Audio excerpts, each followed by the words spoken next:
मैं तो शुक्रिया अदा करता हूं और जाहिर है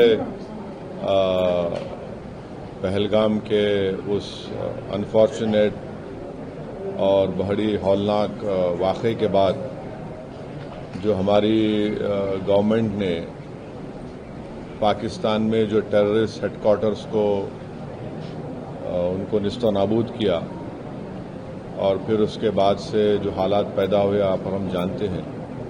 तो ये बहुत ज़रूरी है कि हम जहाँ कहीं भी गवर्नमेंट हमको भिजा रही है, क्योंकि ये गवर्नमेंट ऑफ इंडिया की तरफ से है, इसमें तो कोई पार्टी एफिलिएशन नहीं होगा, न रहना चाहिए।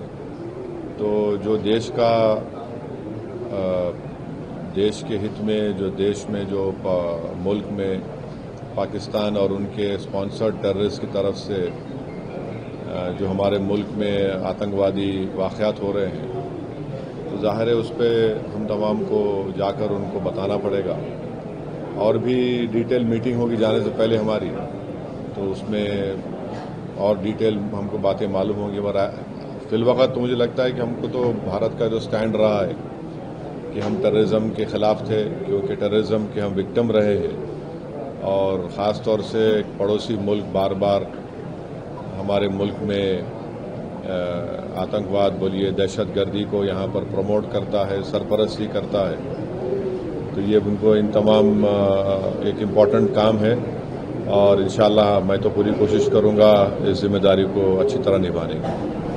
तो कितनी ज़रूरत लगती है इस तरह के डेलीगेशंस को जो है इस वक्त में जाना और दुनिया को बताना, बाकी देशों को भी? क्या देखिए, पहले भी जब अटल बिहारी वाजपेयी वज़ीर आज़म थे, फिर उसके बाद एक डेलीगेशन गया था।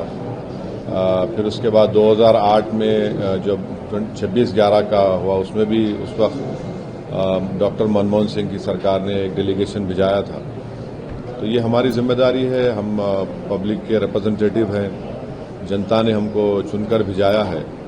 तो चुनकर सिर्फ यही नहीं भिजाया कि हम सिर्फ अपने कॉन्स्टिट्यूंसी के बारे में बात करें, बल्कि हम लोग भारत की आवाम को रिप्रेजेंट करते हैं।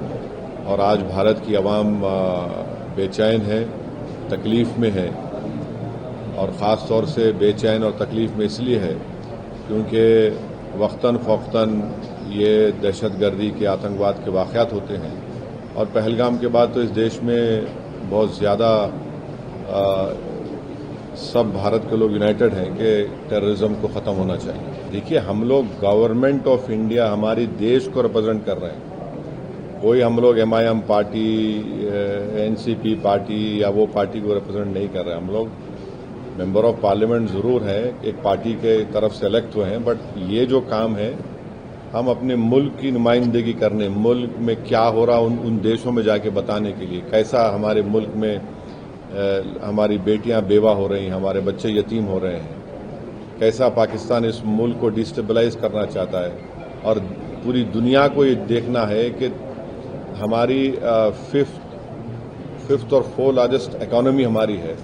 अगर यहाँ पर कोई एक नेबरिंग कंट्री जो खुद इनस्टेबल है, अगर यहाँ पर डिस्टेबलाइज होगा तो पूरे इंटरनेशनल लेवल पे इसका असर क्या पड़ने वाला है, ये समझना है ना, पूरे विश्व को समझना है।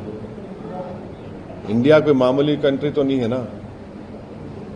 अगर यहाँ पर कोई इस इंटेंशन से आ रहा है कि यहाँ पर कम्युनल राइट्स होंगे, यहाँ पर डिस्टेबलाइज करेंगे, यहाँ पर हम ये इंस्टॉलेशंस को करेंगे, कश्मीर में हमेशा हम लोगों को मारते रहेंगे।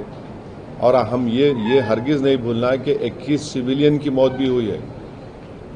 पूंछ में छोटे 4 मासूम बच्चे मर गए, जिसमें ट्विंस बच्चे थे, दोनों भाई बहन थे। उनके वालिद अभी भी जिंदगी की जंग लड़ रहे हैं। हमारे 5 आर्मी के लोग भी इसमें मारे गए, 21 सिविलियन मारे गए, कई घरों को नुकसान हुआ। तो ये सब बातें रखना है ना, आप दुनिया के सामने हम जाके रखेंगे और इन कंट्रीज के सामने जाके रखेंगे। हम उनको सब बोलेंगे कि ये देखिए आप, ये ठीक है क्या? ये तो ऐसा हो नहीं सकता ना। और हमारे जितने भी हमारे कंट्रीज, हमारे तो अच्छे ताल्लुकात हैं उनसे, ट्रेड के ताल्लुकात अच्छे हैं। हम UK से अभी ट्रेड एग्रीमेंट करें,